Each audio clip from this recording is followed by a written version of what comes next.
Om Namo Bhagavate Vasudevaya. Om Namo Bhagavate Vasudevaya. Narayanam Namaskritya Naram Chaiva Narottamam Devim Saraswatim Vyasam Tato Jayam Udiriye Nashtaprayeshu Bhadreshu Tyam Bhagavata Sevaya Bhagavati Uttam Shloke Bhaktir Bhavati Nashtake. So continuing with the discussion on Srila Prabhupada Lilamrita by Satsvarup Das Goswami, Volume 2, Planting the Seed, New York City, 1965 to 1966. Chapter 19, Planting the Seed. And it so happens today in India, it's Prabhupada Disappearance Day also. So we're talking about the marriage of Mukunda and Janki, and Joan, who later became Jamna Devi, she was helping. About 30 people attended. The decorations were similar to the ones for the initiation a few days before, except that they were more festive and the feast was more lavish. Swamiji's front room was decorated with pine boughs and leaves, and flowers were strung overhead from one side of the room to the other. Some of the new initiates came, their large red beads around their necks. They had taken vows, now 16 rounds a day, and they chanted on their beads just as Swamiji had shown them. And they happily, though self-consciously, called one another by their new spiritual names. Janki, Swamiji said that I should wear a sari at my wedding, and he said it should be made of silk. I asked him what color, and he said red. So Mukunda bought me an absolutely elegant sari and some very nice jewelry. The Swami's friends were used to seeing Janki, as she always came with Mukunda, but usually she wore no makeup and dressed in very plain clothes. They were astounded and somewhat embarrassed to see her enter wearing jewelry, makeup, and a bright red sari. The bride's hair was up and braided, decorated with an oval silver filigree hair ornament. She wore heavy silver earrings, which Mukunda had purchased from an expensive Indian import shop on Fifth Avenue, and silver bracelets. Prabhupada directed Mukunda and Janki to sit opposite him on the other side of the sacrificial fire arena.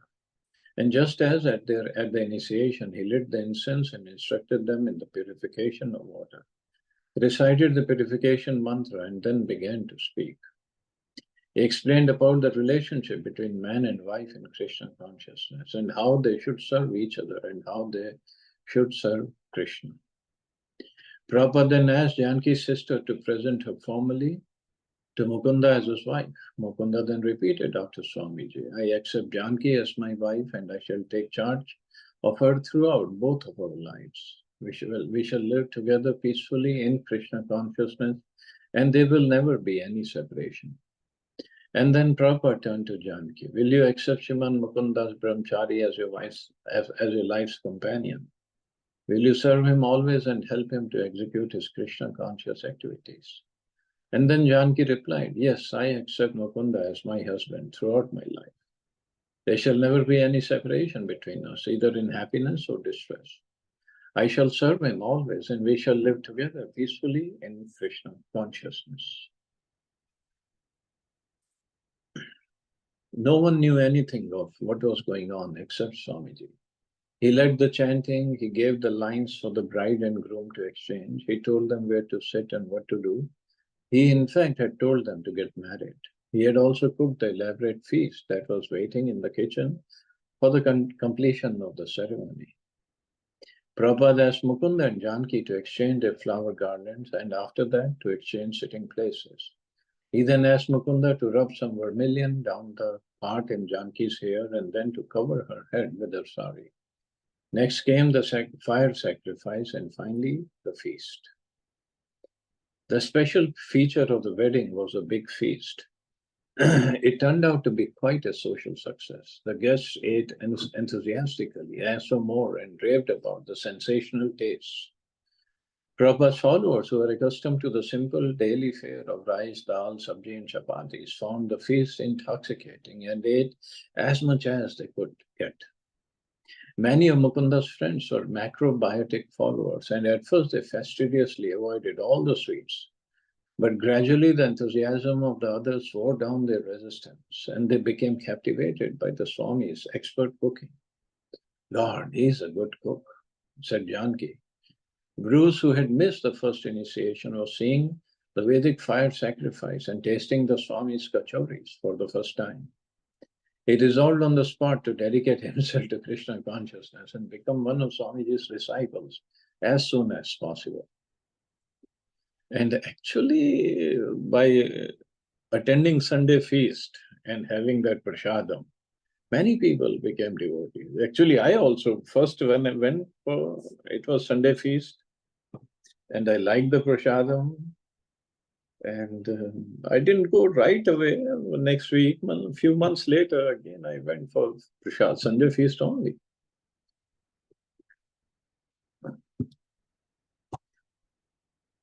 Almost all the visitors personally approached Swamiji to thank him and congratulate.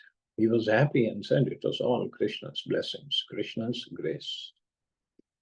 After the ceremony, Mukunda and his wife entertained many of the devotees and guests in their apartment. The evening had put everyone in high spirits, and Hayagriva was reciting poetry. Then someone turned on the television to catch the scheduled interview with Allen Ginsberg, the poet. And much to everyone's happiness, Allen began playing harmonium and chanting Hare Krishna. He even said there was a Swami on the Lower East Side who was teaching this mantra yoga.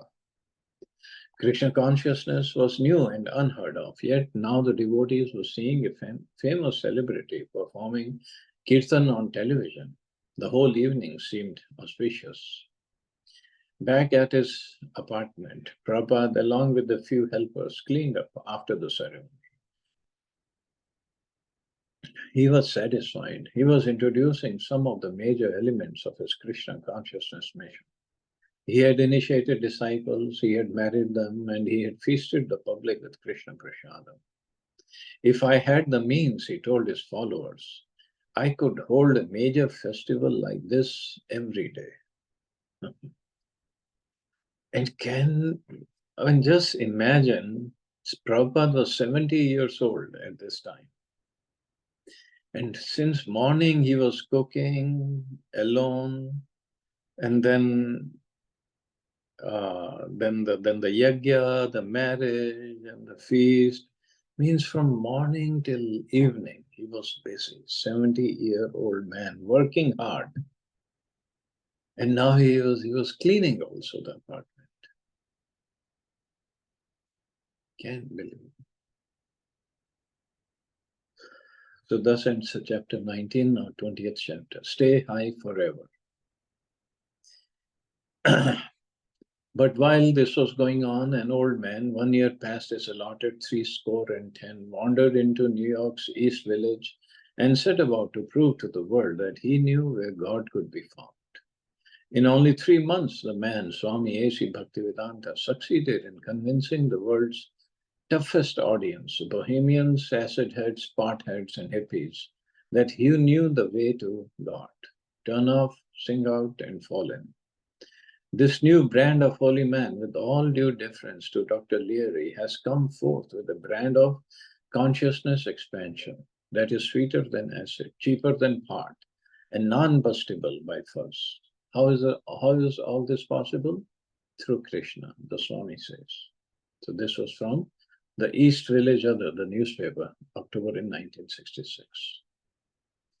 Prabhupada's health was good that summer and fall, and so it seemed. He worked long and hard, and except for 4 hours of rest at night, he was always active. He would speak intensively on and on, never tiring, and his voice was strong. His smiles were strong and charming, his singing voice loud and melodious. During Kirtan, he would thump Bengali mridanga rhythms on his bongo drums, sometimes for an hour. He ate heartily of rice, dal, chapatis, and vegetables with ghee. His face was full and his belly protuberant. Sometimes in a light mood, he would drum with 2 fingers on his belly and say that the resonance affirmed his good health. His golden color had the radiance of youth and well-being, preserved by 70 years of healthy, non-destructive habits. When he smiled, virility and vitality came on so strong as to embarrass a faded, dissolute New Yorker. In many ways, he was not at all like an old man, and his new followers completely accepted his active youthfulness as a part of the wonder of Swamiji, just as they had come to accept the wonder of the chanting and the wonder of Krishna. Swamiji wasn't an ordinary man, he was spiritual. He could do anything. None of his followers dared advise him to slow down, nor did it ever really occur to him that he needed such protection. They were busy just trying to keep up with him. During the 2 months at 26 Second Avenue, he had achieved what had formerly been only a dream. He now had a temple, a duly registered society, full freedom to preach, and a band of initiated disciples. When a god brother had written asking him how he would manage a temple in New York, Prabhupada had said that he would need men from India, but that he might find an American or two who could help. That had been last winter. Now Krishna had put him in a different situation. He had received no help from his god brothers, no big donations from Indian business magnates, and no assistance from the Indian government. But he was finding success in a different way. These were happy days, he said. He had struggled alone for a year, but then Krishna sent me men and money. Yes, these were happy days for Prabhupada, but his happiness was not like the happiness of an old man's sunset years as he fades in the dim comforts of retirement. His was the happiness of youth, a time of blossoming, of new powers, a time when future hopes expand without limit. He was 71 years old, but in ambition, he was a courageous youth. He was like a young giant just beginning to grow. He was happy because his preaching was taking hold, just as Lord Chaitanya had been happy when he had traveled alone to South India, spreading the chanting of Hare Krishna. Prabhupada's happiness was that of a selfless servant of Krishna, to whom Krishna was sending candidates for devotional life. He was happy to place a seed of devotion within their hearts and to train them in chanting Hare Krishna, hearing about Krishna and working to spread Krishna consciousness. So he was getting more devotees with him now. And he was happy training them, chanting, hearing, and spreading Krishna consciousness. Prabhupada continued to accelerate. After the first initiations and the first marriage, he was eager for the next step. He was pleased by what he had, but he wanted to do more. It was a greed of the Vaishnava, not a greed to have sense gratification, but to take more and more for Krishna. He would go in like a needle and come out like a plow. That is to say, from a small, seemingly insignificant beginning, he would expand his movement to tremendous proportions. At least that was his desire. He was not content with his newfound success and security at 26 Second Avenue, but was yearning to increase in ISKCON as far as possible. This had always been his vision, and he had written it into the ISKCON Charter, to achieve real unity and peace in the world, within the members and humanity at large. Swamiji gathered his group together. He knew that once they tried it, they would love it. But it would only happen if he personally went with them. Washington Square Park was only half a mile away, maybe a little more. Ravindra Sarup. He never made a secret of what he was doing. He used to say, I want everybody to know what we are doing. Then one day, D-Day came. He said, we are going to chant in Washington Square Park. Everybody was scared. We just don't go into a park and chant. It seemed like a weird thing to do, but he assured us, saying, you won't be afraid when you start chanting. Krishna will help you.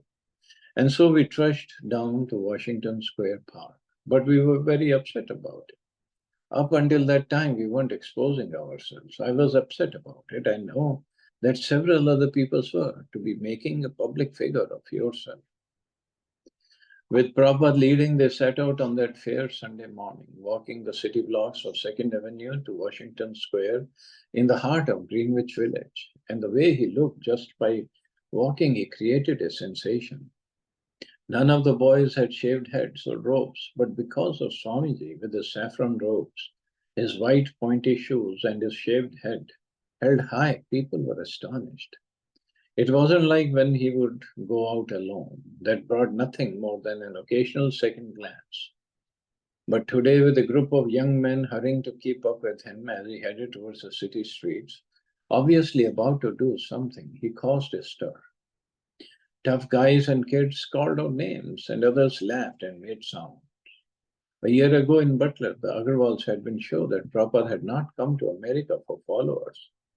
He didn't want to make any waves, Sally had thought, but now he was making waves, walking through the New York City streets, headed for the first public chanting in America, followed by his first disciples.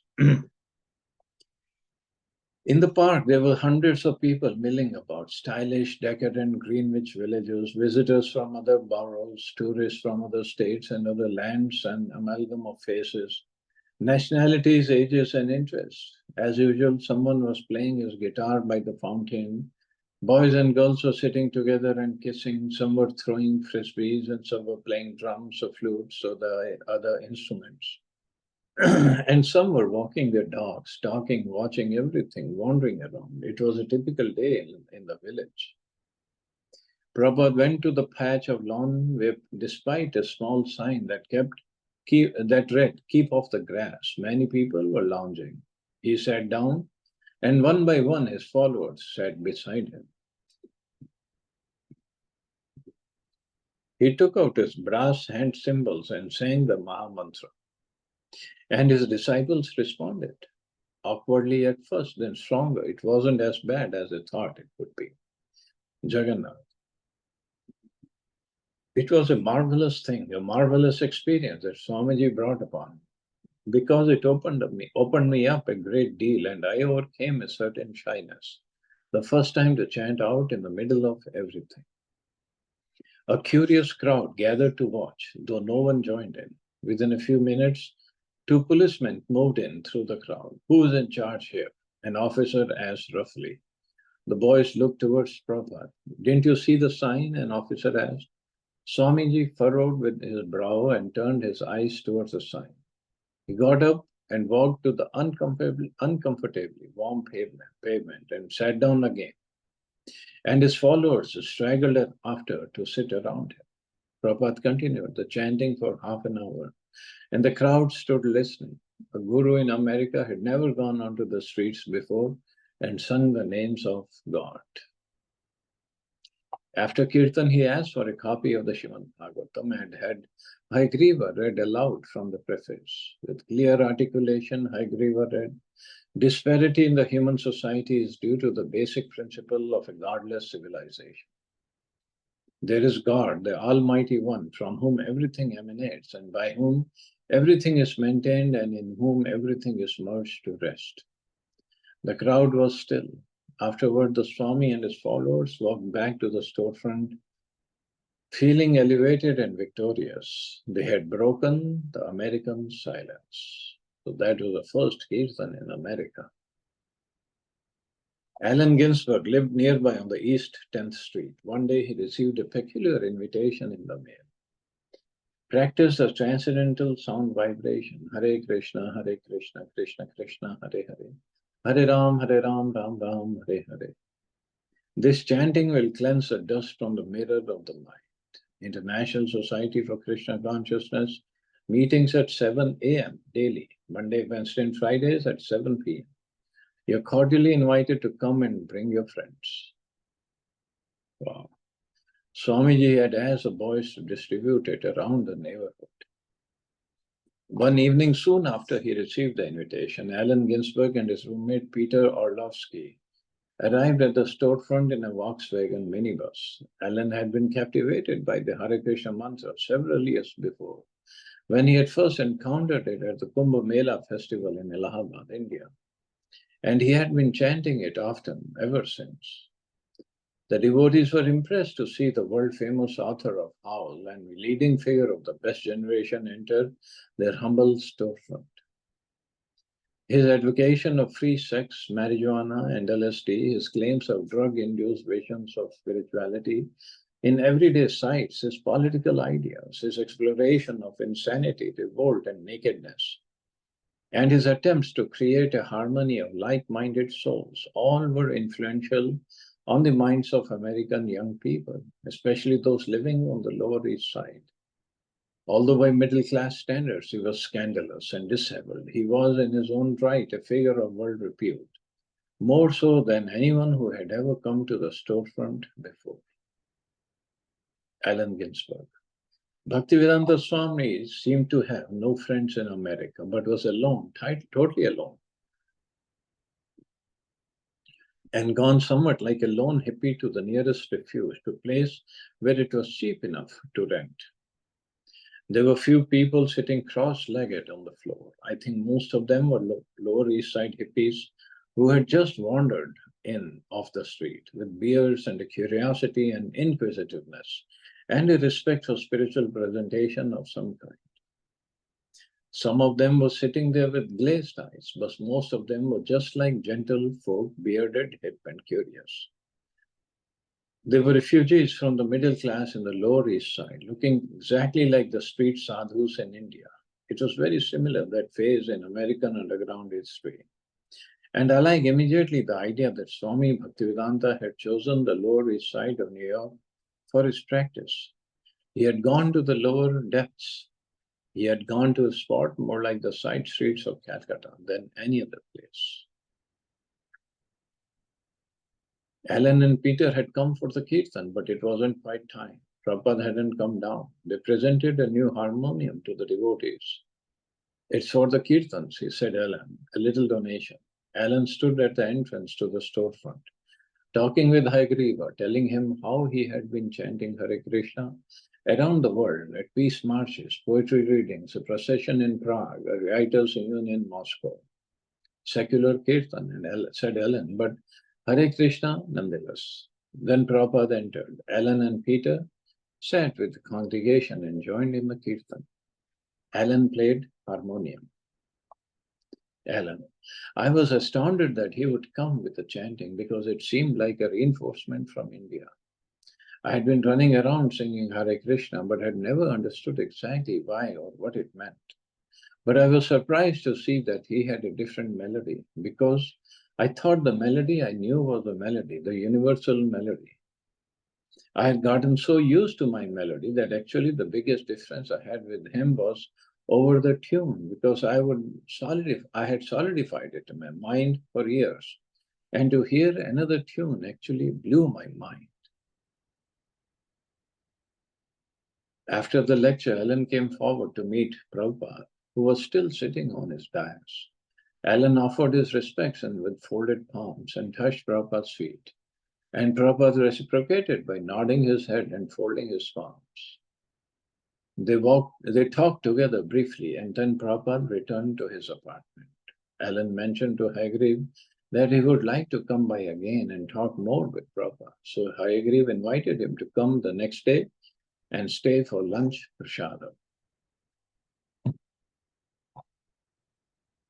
So Allen Ginsberg, as he studied, he was a poet, very well respected, although little esoteric. But nevertheless, he liked Prabhupada, and he wants to ask some more questions. So we'll take it up tomorrow.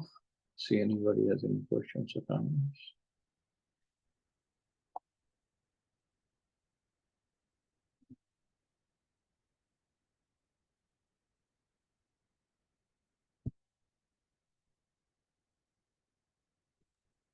Hare Krishna Prabhu ji, please accept my humble obeisance.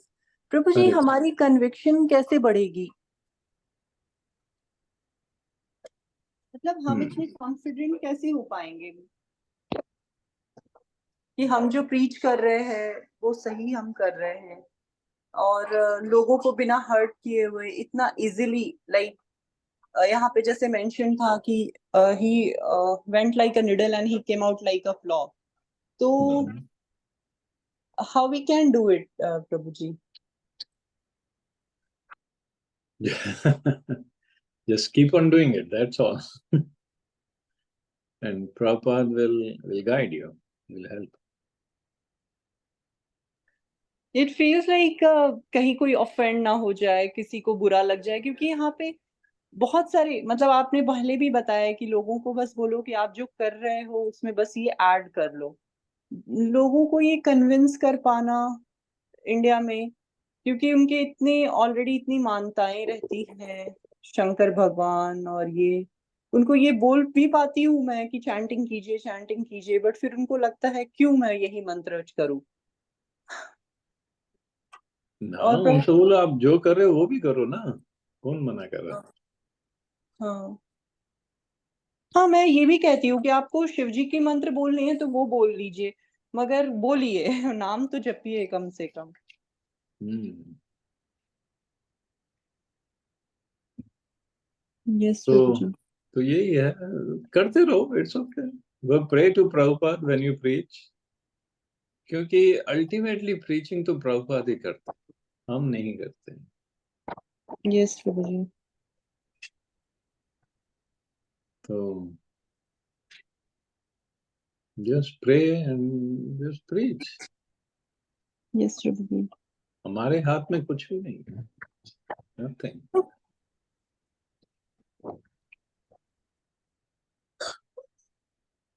Yes Prabhu जी। ठीक है, या प्रभु जी। Okay माता, चलो, हरे हरे कृष्ण। कृष्णा। जय दंडवत श्री प्रणाम। प्रभुपाद।